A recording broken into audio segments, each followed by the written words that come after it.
السلام علیکم. آج کا جو ہمارا آنے کا مقصد ہے وہ اس وقت جو موجودہ ملکی صورتحال ہے اس کے حوالے سے بات کرنا اور اس تناظر میں ہمارا رول کیا ہو سکتا ہے as a health worker, as a health care provider یا ایز اے ڈاکٹر، یا جو بھی ہمارا رول ہے اس میں ہم لوگ کیا کر سکتے ہیں اپنی اپنی کیپیسٹی کے اندر، اور ان کیس اگر ایسی ایمرجنسی ہو جاتی ہے تو دین ہم کس طریقے سے اس ایمرجنسی کو رسپونڈ کر سکتے ہیں.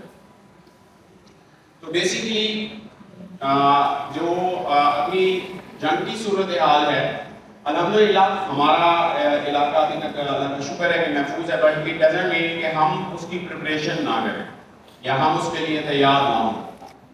تو بیسیکلی 3 فیزز ہوتے ہیں کسی بھی چیز کے. آپ کوئی بھی کام کرنا چاہ رہے ہیں تو پہلے پریپریشن ہوتی ہے، پھر آپریشن ہوتا ہے، اور دین پوسٹ آپریشن جو ہے. یہ 3 فیزز ہیں. Same as the process with the war, اور اس میں بھی ہمیں انہی 3 فیزز کے اوپر ہی ہمیں کام کرنے کی ضرورت ہے. جس میں پہلا فیز جو ہے وہ ہے ہمارا پریپریشن کا، کہ اگر یہ صورتحال ڈیولپ ہو رہی ہے تو دین ہم اپنی پریپریشن کس انداز میں کریں. اب پریپریشن بھی مختلف قسم کی ہے. ایک پروفیشنل پریپریشن ہے اور ایک آپ کی پرسنل پریپریشن ہے. کیونکہ ہم لوگ سب لوگ پریکٹیکلی اگر میں بات کروں تو ہمارے لیے، ہم سب کے لیے جو سب سے امپورٹنٹ پرسن ہے وہ ہمارا فیملی ممبر ہے، سب کے لیے انکلوڈنگ آپ سب لوگ. اور اس فیملی ممبر کی پروٹیکشن کے لیے ہمیں زیادہ کنسرنز بھی لاحق ہوتے ہیں. تو ہماری گھر کے لیے پریپریشن کیا ہونی چاہیے، دین نمبر 2 ہماری پروفیشنل پریپریشن کیا ہونی چاہیے، اس کے اوپر پہلے بات کر لیتے ہیں. دین دوسری جو اس میں کنڈیشن آنی ہے وہ یہ ہے کہ جب اٹیک ہو رہا ہے ایسی صورتحال میں ہم نے کیا کرنا ہے، اپنے آپ کو بھی بچانا ہے، لوگوں کو بھی بچانا ہے. اور دین ہم کریں گے پوسٹ آپریشنل فیز کو ڈسکس، کہ اگر یہ صورتحال تھم جاتی ہے تو دین اس کے بعد ہمارے پاس ہم نے جو ایکٹیویٹیز کرنی ہے وہ کیا کیا کرنی ہے. تو سب سے پہلے ہم بات کرتے ہیں پریپریشن کے مرحلے کی. پریپریشن والا فیز جو ہے یہ سب سے امپورٹنٹ ہے.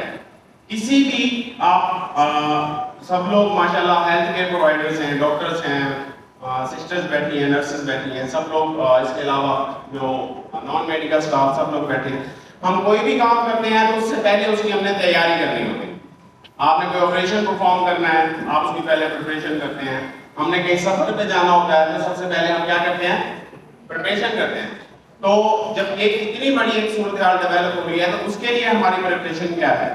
جیسے میں نے کہا کہ اس میں 2 قسم کی پریپریشن شامل ہے. ایک آپ کی اپنی پریپریشن جو کہ آپ کی فیملی کی ہے. نمبر 2 آپ کی پروفیشنل پریپریشن. پروفیشنل پریپریشن میں سب سے امپورٹنٹ چیز یہ ہے کہ جیسے آج کل جو ہے گورنمنٹ کی طرف سے بھی یہ باقاعدہ نوٹیفکیشن جاری ہو چکا ہے کہ ہم سب جو ایمرجنسی ادارے ہیں، ہماری جو لیگز ہیں ہر قسم کی، وہ بند کر دی گئی ہیں. اور اس میں سب سے پہلی چیز تو یہ ہے کہ ہم نے اپنی اویلیبلٹی کو برقرار رکھنا ہے اینی ٹائم. اور نمبر 2 ہمارے پاس ہماری جورسڈکشن میں جو چیز ہے اس چیز کو ہم نے ہر وقت آپریشنل حالت میں برقرار رکھنا ہے. یہ سب سے بڑا ضروری کام ہے. اگر ایک ایکس رے ٹیکنیشین ہے تو then he must be able to operate any time for X ray machine. ایک مثال دے رہا ہوں، ٹھیک ہے. اگر ایک اسٹاف ہے تو دین اس کے پاس جو بھی انوینٹری موجود ہے، جو بھی چیزیں موجود ہیں، وہ ایک ہر ٹائم پہ پریپیئر حالت میں ہونی چاہیے. اسی طریقے سے ہمارے پاس جتنی بھی ایمرجنسی میڈیسنز ہیں ان کا ایک وافر ذخیرہ موجود ہونا چاہیے. یہ جیسے گورنمنٹ نے بھی ابھی کہا ہے کہ ہمارے پاس جو 50% بیڈز کی اسپیس ہے وہ اویلیبل ہونی چاہیے ایسی صورتحال اگر وہ ڈیولپ ہوتی ہے. تو دوسری بات، اب اس میں ہمارے پاس جو ہے اپنی ایمرجنسی میڈیسنز بھی موجود ہونی چاہیے. اب میں دوسری سائڈ پہ آؤں، فیملی والی سائڈ پہ، کہ دیکھیں ہم ہاسپٹل میں موجود ہیں، یہاں پر کسی نہ کسی حد تک ہمیں میڈیسن ایمرجنسی میڈیکل کیئر یہاں پر اویلیبل ہو جاتا ہے. بٹ ان آور ہاؤسز ہمارے گھروں کے اندر ہمارے اپنی فیملی کے لیے ہم اس طرح سے ویل پریپیئرڈ نہیں ہوتے ان قسم کے حالات کے لیے. تو ایسی صورتحال میں ہمیں ہر گھر کے اندر اپنی فیملی کے لیے ایک ایمرجنسی کٹ لازمی برقرار رکھنی چاہیے جس میں ہمارے پاس ضروری ایمرجنسی میڈیسنز اور ایمرجنسی کیئر کا اکوپمنٹ اس میں شامل ہونا چاہیے. وہ کیا کیا چیزیں ہو سکتی ہیں آپ سب لوگ مجھ سے بہتر جانتے ہیں اس حوالے سے. اس میں کیا کیا ہو سکتا ہے؟ خاص طور پہ پین کلرز اس میں ہو سکتے ہیں, اینٹی الرجکس ہو سکتی ہیں, اس کے علاوہ بلیڈنگ روکنے کا سامان ہو سکتا ہے. واٹس ایور کچھ نہ کچھ آپ کے پاس وہاں پہ ٹریٹمنٹ موجود ہونا چاہیے. اور سب سے ضروری چیز یہ ہے کہ اس پریپریشن کے فیز کے اندر ہمارے پاس کچھ نہ کچھ خوراک کا ذخیرہ ضرور موجود ہونا چاہیے, اور کم از کم ہمارے پاس 3 دن کی جو فوڈ ہے وہ اسٹوریج موجود ہو ہمارے پاس. Food and water storage in case اگر اس قسم کی صورتحال ڈیولپ ہوتی ہے, الیکٹریسٹی سپلائی کٹ آف ہو جاتی ہے, واٹر سپلائی ڈسٹرب ہو جاتی ہے, دین ہماری اپنی فیملی کے لیے اپنا سروائیول کرنا ہمارے لیے آسان ہوگا. اور جب ہم سروائیو ہوں گے تو دوسروں کو بچا سکیں گے. اسی لیے سب کو اس اسٹیج کے لیے ہمیں اپنے آپ کو تیار کرنا بڑا ضروری ہے. واٹر آپ کے پاس بیک اپ موجود ہونا چاہیے, اور اس کے بعد فوڈ کا بیک اپ آپ کے پاس کم از کم 3 ڈیز کا بیک اپ جو ہے وہ موجود ہونا چاہیے. واٹر کی اگر میں بات کروں تو واٹر ہم ان کیس آف ڈیزاسٹر ہم جو ریکمینڈ کرتے ہیں وہ 4 litre of water per person per day ہم ریکمینڈ کرتے ہیں. 4 لیٹر. مثال کے طور پہ اگر ایک گھر میں 4 افراد موجود ہیں تو ایمرجنسی میں بات ایمرجنسی کی کر رہا ہوں, 4 لیٹر منیمم پر ڈے پر پرسن ہمارے پاس پانی کا ذخیرہ موجود ہونا چاہیے. اگر 4 افراد گھر میں موجود ہیں تو اس کا مطلب ہے کہ 16 لیٹر پر ڈے ایک فیملی کے لیے, جو کہ 4 افراد پر مشتمل ہے. اور 3 دن کا ذخیرہ ہمارے پاس ہو تو اس کا مطلب ہے 16 ضرب 3 48 لیٹر اپروکسیمیٹلی جو ہے وہ پانی کا ذخیرہ ہمارے پاس موجود ہو. اسی طریقے سے خوراک کا ذخیرہ بھی ہمارے پاس ہونا چاہیے, اور پریفریبلی اس میں ہم ڈرائی فروٹس جو ہیں وہ ریکمینڈ کرتے ہیں جنہیں زیادہ کوک نہ کرنا پڑے. ایسی خوراک کھجوریں ہو گئی, اس قسم کی خوراک کو ہم زیادہ ریکمینڈ کرتے ہیں کہ جو کہ ایمرجنسی انسٹنٹلی آپ جو ہے نا استعمال کر سکیں. تو اس کے علاوہ اگر آپ کے پاس کوئی ایسا پیشنٹ ہے جو کہ کرونک آپ کے گھر میں موجود ہے جسے اسپیشل میڈیکل کیئر کی توجہ ضرورت ہے, ڈائبیٹک پیشنٹ ہے, ہائپر ٹینسو پیشنٹ ہیں, اس قسم اور کارڈیک پیشنٹس ہیں جو کہ کرونکلی اور مسلسل دوائیاں استعمال کر رہے ہیں, ان کی میڈیسنز کی اویلیبلٹی انشور کرنا بھی ہماری ذمہ داری ہے. جو کہ ان کیس اگر اس قسم کی صورتحال ڈیولپ ہو جس میں وار کی سچویشن آ جاتی ہے تو دین ان کا سروائیول ان میڈیسنز کے اوپر ہے, تو انہیں ہمیں سروائیو کرنے کے لیے ان کی اویلیبلٹی انشور کرنا بھی ہماری ذمہ داری ہے. سمجھ رہے ہیں بات؟ اچھا آپ بات کرتے ہیں کہ اگر اٹیک ہو رہا ہے, اب ایزیوم کر لیں کہ اٹیک ہو رہا ہے, تو ڈیورنگ اٹیک ہم نے کیا کرنا ہے؟ اب ڈیورنگ اٹیک میں سب سے پہلی بات تو یہ ہے کہ پریپریشن والے فیز کے اندر ہم نے اپنے جو آئیڈیل کنڈیشنز ہیں اس میں ہمیں ہائیڈ آؤٹس تیار کرنے چاہیے, اپنی پروٹیکٹیو ہائیڈ آؤٹس اپنے لازمی تیار کرنے چاہیے. جو ہم انٹرنیشنلی دیکھیں لوگوں نے باقاعدہ اس قسم کے ہائیڈ آؤٹس اپنے بنائے ہوتے ہیں, چھپنے کی جگہ بنائی ہوتی ہے کہ ان کیس اگر کوئی اس قسم کا حملہ ہوتا ہے تو دین ہم اپنے آپ کو, اپنی فیملی کو, اپنے بچوں کو کم از کم بچا سکیں. لیکن ہمارے ہاں چونکہ یہ ٹرینڈ ہے نہیں, لیکن آئیڈیل کنڈیشن کے اندر یہ چیز موجود ہونی چاہیے. تو جب ایسا حملہ اللہ نہ کرے کبھی ہوتا ہے تو سب سے پہلی چیز جو کرنی ہے وہ اپنی جان بچانے کی کوشش کر رہی ہے, سب سے پہلا کام.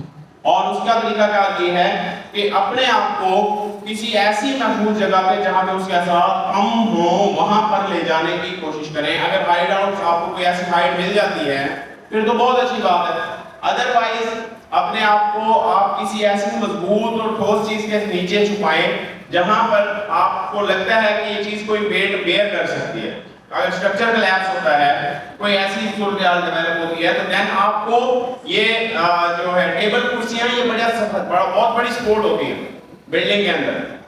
جب اگر چھت گرتی ہے، ملبہ گرتا ہے، تو ان چیزوں کے نیچے، فرنیچرز کے نیچے یہ وائٹ سپیسز ہوتی ہیں. ہم لوگ ریسکیو موومنٹ سے بلانگ کرتے ہیں. جب ہم بلڈنگ کلیپس میں رسپانس کرتے ہیں تو ہمیں سب سے زیادہ جو کیجویلٹیز زندہ ملتے ہیں، جو لوگ زندہ ملتے ہیں ہمیں، وہ ہمیشہ کسی نہ کسی چیز کے نیچے ملتے ہیں. یہ میرا پریکٹیکل ایکسپیرینس ہے. مطلب جب کلیپس ہوگا اسٹرکچر، ٹیبل کے نیچے، بیڈ کے نیچے، صوفہ اور یا جس قسم کی جو چیزیں ہیں، ہماری کوئی مطلب ٹلٹ ہو گئی اور اس کے اوپر ملبہ گر گیا، وہاں پر وائٹ اسپیس بن جائے گی اس کے نیچے. تو ہمیشہ ایسی چیزوں کو آپ پریفر کریں، ان چیزوں کی پروٹیکشن میں آئیں جہاں سے آپ کو لگتا ہے کہ یہ چیز کسی چیز کا لوڈ بیئر کر سکتی ہے. جب اور ہمیشہ کوشش کرنی ہے ایسی صورتحال میں آپ نے اپنے آپ کو زمین کے نیچے رکھیں. زمین سے 2 فٹ کا جو فاصلہ ہوتا ہے، اس فاصلے کے اندر آپ کو during attack in case fire لگتی ہے، آگ لگتی ہے، بلڈنگ کلیپس ہوتی ہے، دھواں بھر جاتا ہے، تو زمین سے جو 2 فٹ کا فاصلہ ہے، یہاں پر جو آکسیجن لیول ہے وہ بہتر ہوگا. اگر اس قسم کی صورتحال بنتی ہے تو اپنے آپ کو زمین کی سطح کے برابر رکھنے کی کوشش کریں اور کھڑا ہونا نہیں ہے اور اس وقت تک نکلنا نہیں ہے جب تک آپ کو کوئی چیز ویزیبل نہ ہو جائے. پینک نہیں ہونا. پینک صورتحال میں انسان ہمیشہ غلطیاں کرتا ہے. اگر ایسی صورتحال ڈیولپ ہوتی ہے تو دین جہاں پہ ہیں جیسے ہیں وہاں پر موجود رہیں جب تک یہ صورتحال کنٹرول نہیں ہو جاتی اور یا جب تک ویزیبلٹی برقرار نہیں ہو جاتی. دونوں چیزیں. اور تیسری آپشن کہ جب یہ اٹیک اگر تھم گیا ہے اور اس کے بعد آپ کو لگ رہا ہے کہ اب ہم نکل سکتے ہیں تو دین آپ ایویکویٹ ہوں، نکلے، تحمل کے ساتھ بھگدڑ نہ مچائیں. جیسے نشتر ہاسپٹل کی ہم بات کرتے ہیں، یہاں سے اچانک سے اگر سارا ہاسپٹل ایویکویٹ ہونا شروع ہو جائے تو کیا صورتحال ڈیولپ ہوگی؟ ایک بھگدڑ کی صورتحال بن جائے گی. لوگ پینک ہو کے ایک دوسرے کو نیچے دبانا شروع کر کے رونتے ہوئے نکلنا شروع کر دیں گے. جو تگڑا ہوگا وہ بچ جائے گا. جیسے سروائیول آف دی فٹیسٹ کا ایک رول ہے، تو وہی ہوگا کہ جو تگڑا ہوگا وہ بچ جائے گا، جو کمزور ہوگا وہ دب جائے گا. تو بھگدڑ سے پرہیز کرنا ہے. جب پتہ چلے کہ وہاں سے اللہ نہ کرے بومبنگ سے تو بچ گئے ہیں اور اپنے جو ہے نا لوگوں کے پاؤں کے نیچے جو آ کے لوگ فوت ہو گئے. تو اس قسم کی صورتحال میں اپنے حواس پہ قابو پانا بڑا ضروری ہے. اپنے کانٹیکٹ نمبرز اپنے پاس رکھیں. آپ کے پاس آپ کے پاکٹ کے اندر موجود ہونے چاہیے. میں موبائل کی بات نہیں کر رہا ہوں. موبائل میں تو سیو ہے نا سب کے. اپنے فیملی کے ممبرز کے نمبر آپ کے پاس آپ کی ریٹن فارم میں آپ کے پاس موجود ہونے چاہیے، آپ کی پاکٹ میں موجود ہونے چاہیے. آپ کی آئیڈینٹی آپ کے پاس موجود ہونی چاہیے. نیشنل آئی ڈی کارڈ جسے ہم کہتے ہیں، سروس کارڈ کوئی ہو گیا، وہ اس قسم کی چیزیں آپ کے پاس ہونی چاہیے. پریپریشن والے فیز کے اندر میں ایک چیز بتانا بھول گیا کہ آپ نے جو اپنی پریپریشن میں کرنا ہے، یہ جتنے بھی لیگل ڈاکومنٹس ہیں یہ سارے آپ کے پاس وہاں پہ پریپریشن والے فیز کے اندر ہمیں سیکیور کرنے چاہیے. آپ کی پراپرٹی کے پیپرز ہیں، آپ کے بینک اکاؤنٹس کی ڈیٹیلز ہیں، چیک بکس ہیں یا سم واٹ کوئی کیش ہے، یہ بھی آپ کے پاس لازمی آپ سیو کریں. ان کیس آپ کو موو کرنا پڑتا ہے اچانک سے تو دین آپ کے لیے بڑا آسان ہو جائے گا کہ وہ سمپل ایک بیگ اٹھانا ہے اور موو ہو جانا ہے. اگر اللہ نہ کرے یہ صورتحال بنتی ہے تو دین اس قسم کی سوچ آپ جب تک نہیں رکھیں گے، کریٹیکلی چیزوں کو نہیں سوچیں گے، آپ ان چیزوں کا سامنا نہیں کر سکتے. میں یہ نہیں کہہ رہا کہ یہ صورتحال ہونے جا رہی ہے، انشاءاللہ نہیں ہوگی، بٹ اگر ہو گئی تو دین ہم کیا کریں گے؟ تو اس لیے اپنے آپ کو تیار رکھنا بڑا ضروری ہے. اب دوسری صورتحال، تیسری بات ہم بات کر رہے ہیں کہ اگر یہ صورتحال جب اٹیک ہو گیا اور اس کے بعد ایک فیز شروع ہو گیا کہ پوسٹ آپریشنل ہم نے ایکٹیویٹی کرنی ہے. اب پوسٹ آپریشنل ایکٹیویٹیز ہم نے کیا کرنی ہے اس میں؟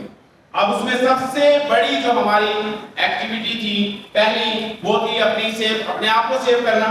جب وہ سیو کر لیا تو دین اگلا مرحلہ شروع ہو جائے گا، وہ ہوگا دوسرے لوگوں کی مدد کرنا. اور دوسرے لوگوں کی مدد کرنے کے لیے سب سے جو پہلا کام ہے وہ ہے سرچ اینڈ ریسکیو. پہلے تلاش کرنا، سرچ کرنا. آپ جس وارڈ میں موجود ہیں، جس جگہ پہ موجود ہیں، آپ کو پتا ہونا چاہیے کہ میرے پاس اتنے پیشنٹ اتنی نمبرز میں لوگ موجود ہیں اور انہیں ہم نے ایویکویٹ کرنا ہے. اگر کوئی ایک آدھ بندہ مس ہے تو دین ہمیں پراپر سرچ آپریشن سٹارٹ کرنا پڑے گا. انیشیل سرچ آپ لوگ کر سکتے ہیں. پروفیشنل سرچ کے لیے یقیناً آپ کو کسی ایمرجنسی ہیلپ کی ضرورت پڑے گی، ایمرجنسی ادارے کی ضرورت پڑے گی. تو آپ اس ہیلپ کے لیے ہمارے پاس مختلف ادارے موجود ہیں جس میں ریسکیو گورنمنٹ لیڈنگ ایجنسی ہے ایسی صورتحال کے لیے.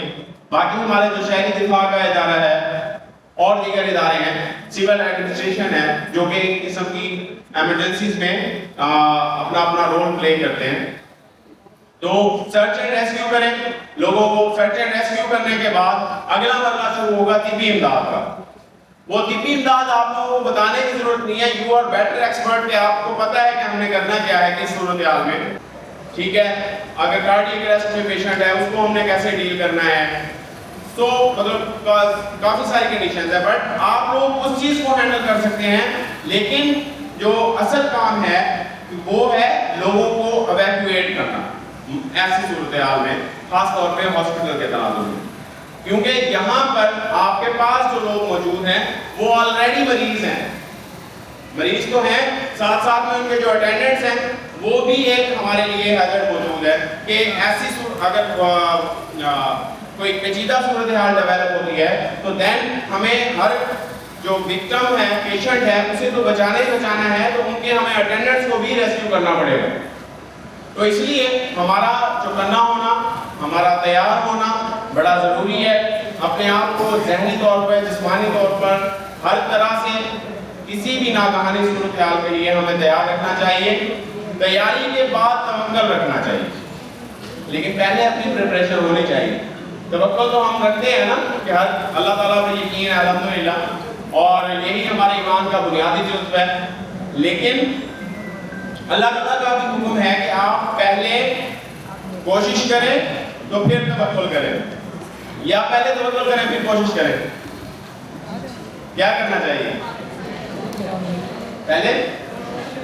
پہلے توکل کرتے ہیں. ہاں، بس سب کچھ اللہ تعالیٰ پہ چھوڑ دیتے ہیں، پھر کہتے ہیں اللہ کی مرضی. ایسے ہی ہے. تو پہلے پریپریشن ہے پھر توکل ہے اللہ تعالیٰ پہ. اور انشاءاللہ اللہ تعالیٰ سے ہم دعا کرتے ہیں، امید کرتے ہیں کہ اللہ نہ کرے کہ ہمارے پیارے ملتان میں بلکہ پورے پاکستان میں ایسی کوئی صورتحال ڈیولپ ہو جس میں ہمارے لوگوں کی جانوں کو خطرہ ہو. اور اگر ایسی صورتحال ڈیولپ ہوئی تو اس عزم کے ساتھ کہ ہم سب مل کر اس صورتحال کا مقابلہ کریں گے، اپنے لوگوں کی جانوں کو، ان کی املاک کو محفوظ بنائیں گے اور ہمارے پاکستان کو عظیم سے عظیم تر بنائیں گے انشاءاللہ.